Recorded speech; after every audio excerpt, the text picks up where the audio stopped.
إلى إعادة هيكلة ما يسمى بالتربية والتعليم، ليعاد إنتاج نواة جديدة للطفل. فالطفل يعني هو صورة صدى للمدرسة الضعيفة وللأستاذ الضعيف وللحاجات البالية، وأيضا صدى لخيارات الأهل. يعني الأهل يحاولون أن يذهبوا أو يهربوا بأبنائهم إلى المدارس الخاصة حيث اللغات، فهو يسعد أنه يتكلم الفرنسية بطلاقة والإنجليزية بطلاقة وينسى اللغة العربية وينساها. وإذا قلت له أنه ضعيف يقول لك يا أستاذ إنه يتكلم، يعني هي ما شاء الله عنه، وهو لا ما شاء الله عنه ولا في خير ولا في بركة، ولا يقيم جملة عربية ولا يستطيع أن يعبر.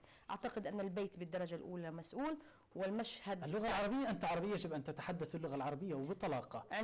هذا أيضا بقودني دكتورة أني أسألك سؤال خصوصا عندك في الجامعة. إنه شو رأيك بالطلبة اللي بيمزجوا اللغة العربية بالإنجليزية، بعض المصطلحات الإنجليزية باللغة العربية العربيزي زي ما تسمى؟ يعني إذا كانت القضية قضية تأدية معنى، بمعنى هو يدرس المصطلح بالإنجليزي، كنت في لحظة غيابه باللغة العربية يمكن، ولكن هناك من يعتقد أنها برستيج. هناك من يعتقد أنها برستيج فيخسر البرستيج الذي يخصه، لأنه كما يقال كرقصة الغراب، لا هو يعرف يرقص رقصة الغراب ولا يعود يمشي كما سار. الآن الطالب يعني تسأل معنى الكلمة بالإنجليزية بالتحديد لا يعرف، يستخدمها وهو لا طب ما هو رديفها بالعربي لا يعرف، هو مضيع بين اللغتين. بعض الطلبة لا، هو واعي بما يقوم، بمعنى أنه يعرف الرديف ولكنه يحتاج من باب المصطلحات، هذا جيد. لكن إن أصبح فقط ليقوم بشكل ثقافي مزعوم فهو ضائع بالتأكيد، وهذا ما نشهده بين أوساط طلبتنا. يعني هو يحفظ 20 كلمة إنجليزية يضعها في كل السياقات الصحيحة والخطأ ويغفل اللغة. يعني هذا الشيء ممكن جيل بعد جيل يخلي اللغة العربية تتراجع في نظرك؟ إذا استمرت إذا استمر الفرد العربي بهذا الشكل سنتراجع جميعا. سنتراجع. أما اللغة العربية هل ستتراجع؟ يعني اللغة يا نور هي أهلها، ليس هناك لغة مقطوعة من كوكب آخر. هذا كلام كلام كلاسيكي متفائل أكثر مما يجب.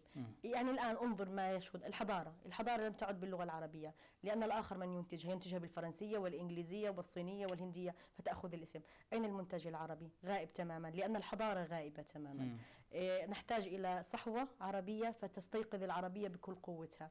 لكن إذا بقينا نعيش على أفكار الماضي أن لغتنا لن تموت لن تنقرض، نحن أحياء باقون، لا، من غير عمل لا يمكن، لن نكون باقون أبدا أبدا. صحيح.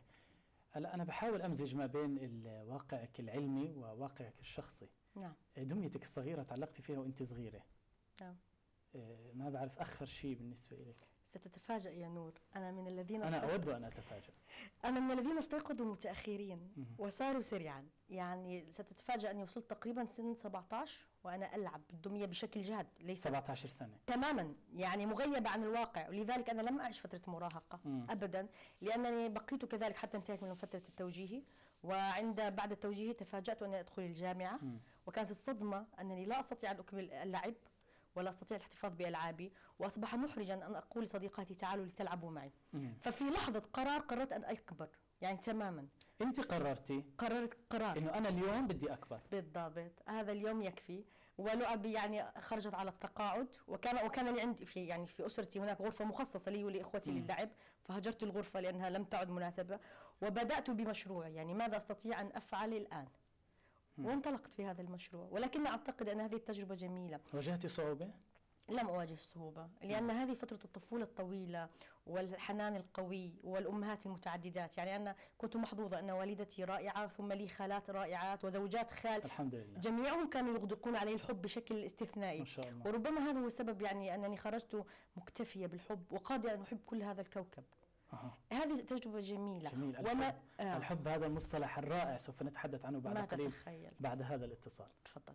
السلام عليكم. السلام عليكم. وعليكم السلام. كل عام وانت بخير يا استاذ، انت والاسره الوطنيه والاسره الاسلاميه عام البلاد الوطن الكريم. انت بالف خير وصحه وسلامه وعافيه يا استاذ جاسم. معك جاسم الاياد. حياك الله. سيدي الكريم، ضيفتك المحترمه هذه المبدعه الدكتورة سنة أدب الأطفال إلى آخره، تتحدث منذ قليل عن الصحوة، صحوة عربية في كل شيء في الثقافة. إلا سؤال الأستاذة، الصحوة هذه إحنا منذ أنا عمري 51 سنة، منذ وأنا طفل وأنا أسمع الصحوة العربية، الصحوة في أكثر من مجال، ولا النصح وما دامت العرب في غفلة غائبة عن كل شيء. بقى يا سيد الكريم أملنا كثير من هذه الفضائية المحترمة أن يصحوا العرب فعلا، لا نبقى تحت مصطلح النصح ولا متى. ان شاء الله هذا هدفنا يا استاذ جاسر، هذا هدفنا يعني، واحنا برضه بيحصلنا الشرف انه يكون في مشاهدين واعيين مثل حضرتك والاستاذ امين قبل شوي. الله يحييك يا استاذ. الله يبارك فيك. وشاكر لك ولوجهتك المحترمه. انا اللي بدي اشكرك يا استاذ جاسر، بدي اشكرك واقول لك مين حاب تعايد بمناسبه عيد الاضحى المبارك؟ والله يا سيد الكريم انا اتصلت امبارح واول امبارح بنعايد عليك وانتم اسره الصناعيه الدوليه، بنعايد على سيد البلاد جلاله الملك المعظم، بنعايد على العالم العربي والعالم الاسلامي بشكل عام، كل عام والجميع بألف خير. بارك الله فيك. أن يعيده أملنا أن يعيده الله علينا العيد القادم إن شاء الله علينا وعليك. وتكون العرب في صحوة اللهم آمين. اللهم آمين. وفلسطين محررة والحقوق العربية مستردة. وشاكر لك يا أستاذ ولضيفتك المحترمة. أنا اللي بدي أشكرك وكل الصناعية الدولية والدكتورة سناء الشعلان، وأكيد كل المشاهدين بحيوك بيقولوا لك كل عام وأنت بخير. وأنت بخير يا محترم. أهلا وسهلا. دكتورة نرجع. تفضل. أول شيء قبل ما ندخل في مجال الحب، الكلمة الرائعة والجائزة اللي أنت حاصلة عليها، بدنا نحكي عن الوظائف اللي أنت بتشغليها. أنت متعددة الوظائف زي ما أنت متعددة المواهب ما شاء الله. دكتورة في الجامعة الأردنية في مركز اللغات. نعم. وأيضا محاضرة. نعم، يعني كنت محاضرة، الآن انتقلت، يعني هذا مسمى إداري حقيقة وليس مسمى عملي. وأيضا أنا فاعلة يعني أنا مراسلة أكثر من مجلة عربية في الأردن، إلى جانب أنني منسقة بعض البرامج الثقافية هنا وهناك، ولي أعمدة ثابتة في أكثر من صحيفة، يعني في صحيفة الأردن وفي السودان في المغرب وفي قطر والبحرين والإمارات. في الأردن في أي صحيفة؟ في الدستور. في الدستور. وباقي الصحف هل هي يومية؟ مجلة صحيفة الأبعاد المتوسطية في المغرب هي يومية، ومجلة الرائد أو صحيفة الرائد هي يومية في السودان، أصداء فلكية في الإمارات هي أسبوعية، وفي البحرين وقطر هي شهرية.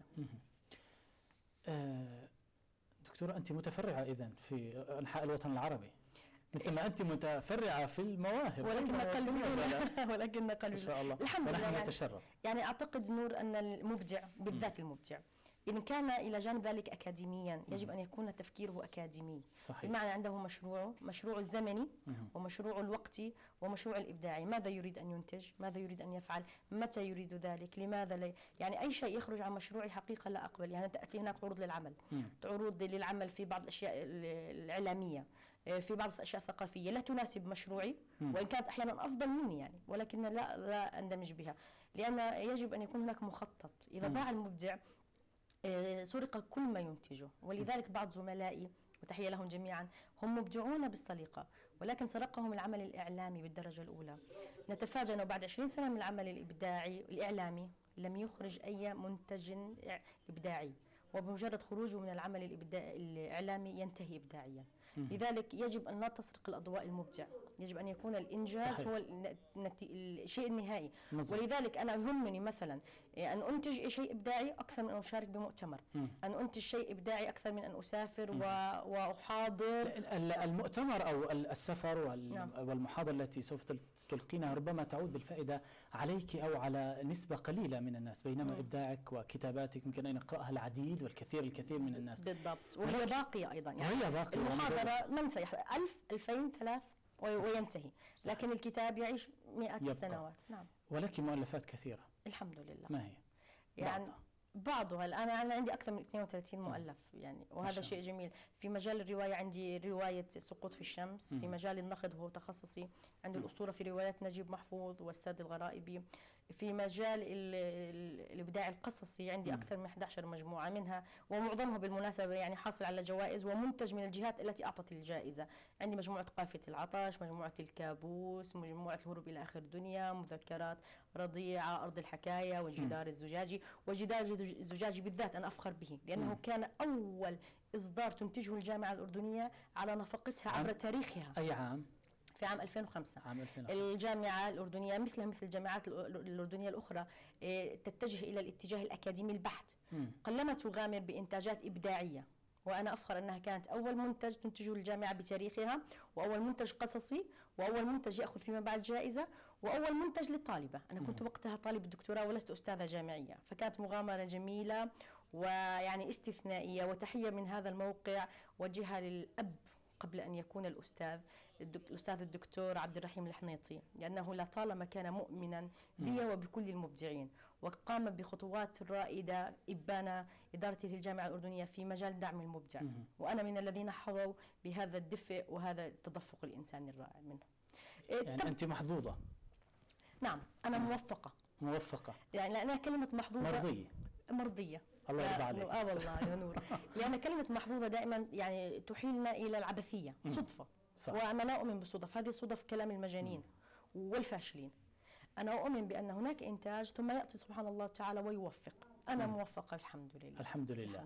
موفقة أيضا لأنك تحبين الأطفال وتكتبين للأطفال، أيضا لك مجموعات قصصية للأطفال. سوف نتحدث عنها، بس ما رأيك أن نشاهد تهاني الأطفال في مناسبة العيد؟ جميل. مشاهدينا سوف نشاهد أو خلينا نشوف مشاهدين، خلينا نشوف تهاني الأطفال في الشارع الأردني بمناسبة عيد الأضحى المبارك، وبعدين نرجع للدكتورة نكمل حديثنا. يا ريت.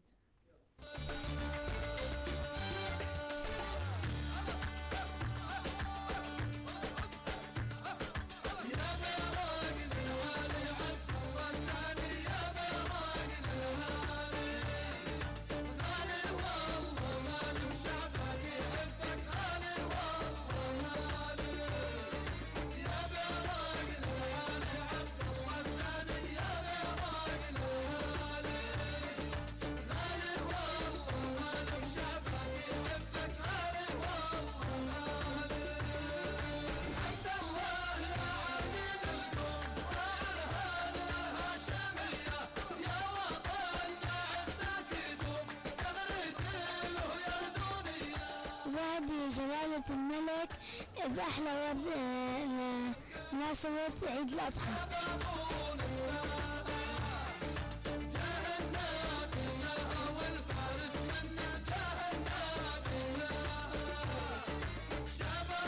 أنا يوسف خالد الأهول، بعد ماما وبابا كل عام وأنتم بخير بمناسبة عيد الأضحى، وبعد الملك عبد الله الثاني أحلى وردة بمناسبة عيد الأضحى. شكرا.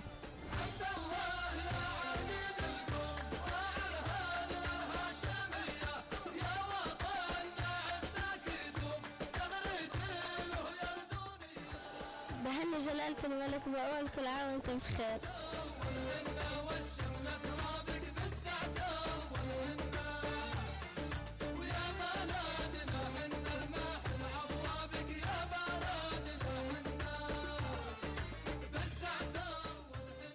أنا بدر بشير مجالي، بعاند عن جلالة الملك عبد الله الثاني، وبعطي إهداء حار كتير لجلالة الملك عبد الله الثاني.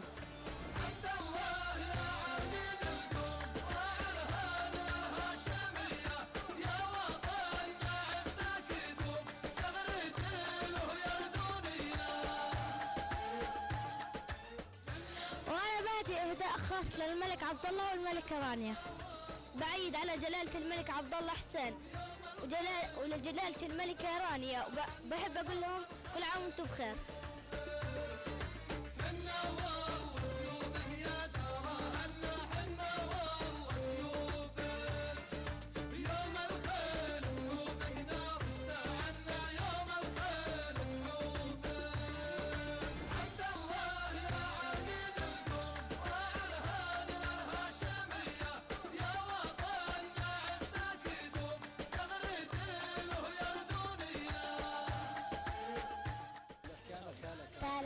عبد الله الحسينات، بعد الملك والملكة بمناسبة عيد الأضحى المبارك، كل عام وانتم بخير. بحب أعيد على جلالة الملك عبد الله وأقول له كل عام وانتم بخير، والملكة رانيا وأقول لها كل عام وانتم بخير.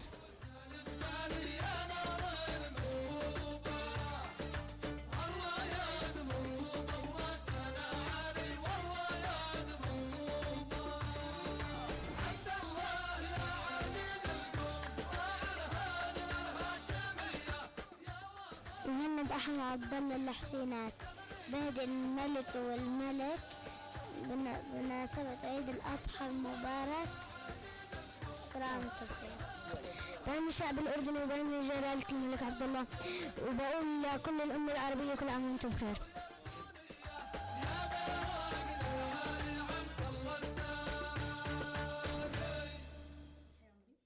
اهلا وسهلا فيكم مشاهدينا من جديد، كل عام وانتم بخير. ونرجع نواصل حديثنا مع الدكتورة سناء شعلان، تربوية وأديبة لامعة. اهلا وسهلا فيك دكتورة. شفنا الأطفال وتهاني الأطفال، نتحدث عن الأطفال، أدب الأطفال، إنجازاتك في المؤلفات القصصية للأطفال. الحقيقة نور القضية انبثقت من شعوري بالمسؤولية بالدرجة الأولى، وأنني مسجونة في الطفولة بالدرجة الثانية. يعني أنا صحيح الحمد لله في سن متقدم العمر كله إن شاء الله، ولكن ما زلت للآن أفهم منطق الأطفال وأعيش منطق الأطفال، حتى يعني أستطيع أن أحكم ماذا يحبون، أي الألوان سيعجبهم، أي الأغلفة. جاء هذا المشروع يعني بمبادرة إنسانية متشابهة. نادي الجسرة في قطر آمن بقضية الإبداع الأطفال، وكان مستعدا للإنفاق ببذخ على هذا المشروع، لأنه مشروع الأطفال الطفل لا يحتاج فقط إلى كتابة جيدة، يحتاج إلى إخراج جيد ورسم جيد وشكل جيد وورق قشيب، لأن هذا مهم بالنسبة للطفل، يعني لا تكفي المادة. وانبثقت هذا الفكرة المشروع من أن نعيد أمجاد الماضي بشخصيات جميلة، يعني بمعنى هناك عندنا أشخاص تقليديين مذكورين كثيرا بكتب الأطفال، نفس الشخصيات طب ماذا عن الأشخاص الذين أضاءوا الدرب وأضاءوا التاريخ؟ الجنود المجهولون. نعم، وليست هناك معلومات جيدة عنهم أو كافية، وإن كانت موجودة فهي معلومات مضللة وليست حقيقية. يعني نأتي لعباس بن فرناس فدائما يصورونه بقصص أطفال أنه شخص حلم دون منطق ثم قفز وكسرت رقبته ومات. الحقيقة لم يكن عباس بن فرناس كذلك، كان يسمى أنه كان عميد الأمة وكان حبر العلماء في ذلك العصر، وهو لم يقفز بهذا الشكل المجنون، قام بدراسات وكان قد جمع الخليفة والناس، ولما وقع لم يتكسر ولم يمت، كان عنده كسر بسيط وبقي طوال حياته يفكر أين الخطأ. صحيح. لماذا نقدم بصورة رعناء للطفل؟ بالضبط. ونقول له كل من يريد أن يقفز ليكون كعباس. عباس لم يكن كذلك. أو لماذا نسلط الضوء على أمور لم تكن مشهودة أو حقيقية مثل ما يجري في المسلسلات والأفلام؟ بالضبط. طب هل هم كانوا يجلسون مع عمر بن الخطاب أو مع فلان أو مع فلان في بيته مثلا؟ هل كانوا يجلسون هذا سؤال مهم. أو تقدم هناك بعض الشخصيات مثل العز بن عبد السلام، أنا أتحدى أن الكبار لا يعرفون من هو العز، مع أن العز بن عبد السلام غير وجه التاريخ، ولولاه لما كان النصر في عين جلود، تخيل، ولولاه غير وجه التاريخ. لماذا لا نعرف هارون الرشيد؟ لماذا نعرفه من ألف ليلة وليلة فيظهر لدينا أنه مجرد ماج، وهو كان يغزو عاما ويحج عاما. صحيح. وفي عهده الإمبراطورية الإسلامية بلغت يعني مداها. الطفل يعني في حاجة إلى حقيقة، ونحن مطالبون بهذه المصداقية. في دكتورة معلش بدي أقاطعك، أنا بلمس أو لمست حديثا هلا. عندما نطلع الآن في هذا السن وفي سن متقدم، نجد أن بعض المناهج التي كانت تدرس التي كنا ندرسها هي خاطئة. في المناهج التدريسية في المدارس يعني نور، هذا يعودنا إلى نقطة دائما نتكلم فيها مع طلبتنا، ليس فقط حكرا على القصص، إذن فهو موجود في المناهج التي تدرس. ليس هناك نور حقائق مقدسة في هذا الكوكب، ولا زال يعني الإنسان العربي بشكل خاص مأسور لفكرة المكتوب، يعني يعتقد كل شيء مكتوب هو حقيقة، إن كتب في كتاب فهو حقيقة، وإن كتب في الصحيفة فهو حقيقة. من قال ذلك؟ نحن نحتاج إلى إعادة نظر في كثير من حقائقنا المكتوبة وغير المكتوبة، وفي أمثالنا وعاداتنا وسلوكياتنا، ما هو جيد لنأخذه وما هو سيء لنطرحه. وهنا جاءت فكرة المشروع، يعني هي يعني فكرة جديدة تحتاج إلى أكثر من 70 سنة لإنتاجها. شرعنا فيها، أنتجنا الآن 7 قصص، ومشروع هو ألفي، بمعنى سننتج إن شاء الله 1000 قصة عن 1000 شخصية في جميع المجالات الإنسانية، الموسيقى، الفنون، الرقص، الغناء، الكيمياء، الحرب، في كل الفنون. ولذلك فكرة أو أملا أن نبدل الرموز لكي لا يكون الرمز الكابتن رابح وساسوكي ولا أعرف من أيضا، وهي رموز مضللة، وليصبح نعم رموز مضللة ليست حقيقية. أين واقعنا؟ ليكن رمزه العز بن عبد السلام، ليكن رمزه زرياب إذا كان موسيقيا. الحمد لله هناك كم هائل من البرامج التي تبث عبر الفضائيات الحمد لله حاليا. نعم. يعني نعم. مما هو بهذا السياق الذي تكلمت وتفضلت عنه. نعم صحيح. الصحابة والسلف الصالح أيضا. بالضبط، والمنجزون، يعني أنا دائما أسميهم الذين أضاءوا الدرب. الذين أضاءوا الدرب. لنكون معهم في هذا الدرب. الذين أضاءوا الدرب أيضا هذا مشروع. نعم. حضرتك بتنفذي فيه. نعم، هو مشروع مع الجسرة، ويعني مشروع ما شاء الله ناجح، وللآن أخذ أكثر من جائزة. والجميل أن أيضا وزارة الثقافة حديثا يعني تبنت إحدى قصصه وهي الزرياب، وكانت قد أخذت أيضا جوائز أردنية، وخرجت في مكتبة الأسرة. مكتبة الأسرة. نعم. ويعني أنا كنت في آخر يوم في دائرة المطبوعات في إبان المعرض، وتفاجأت أن كل القصص نفذت تماما، فهذا جميل. إن شاء الله. يعني هذا جميل. هذا يدل على الإقبال الواضح.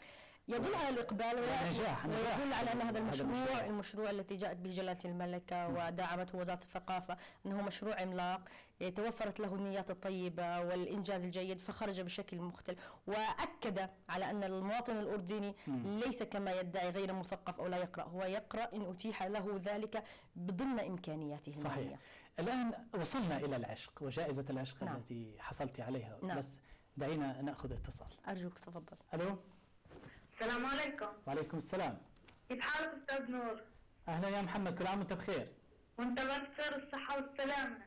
الظاهر محمد طفل أيضا. قد ايش عمرك يا محمد؟ أنا والله 15 سنة. ما شاء الله. اسمح لي أدخل على الهواء مع محمد؟ تفضل، هي الدكتورة بتحكي معك يا محمد. محمد كل عام دكتورة. وأنت أهلين حبيبي، كل عام وأنت بخير يا محمد. وأنت الصحة والسلامة إن شاء الله. محمد قل لي، ذهبت لإحدى فروع معرض الأسرة؟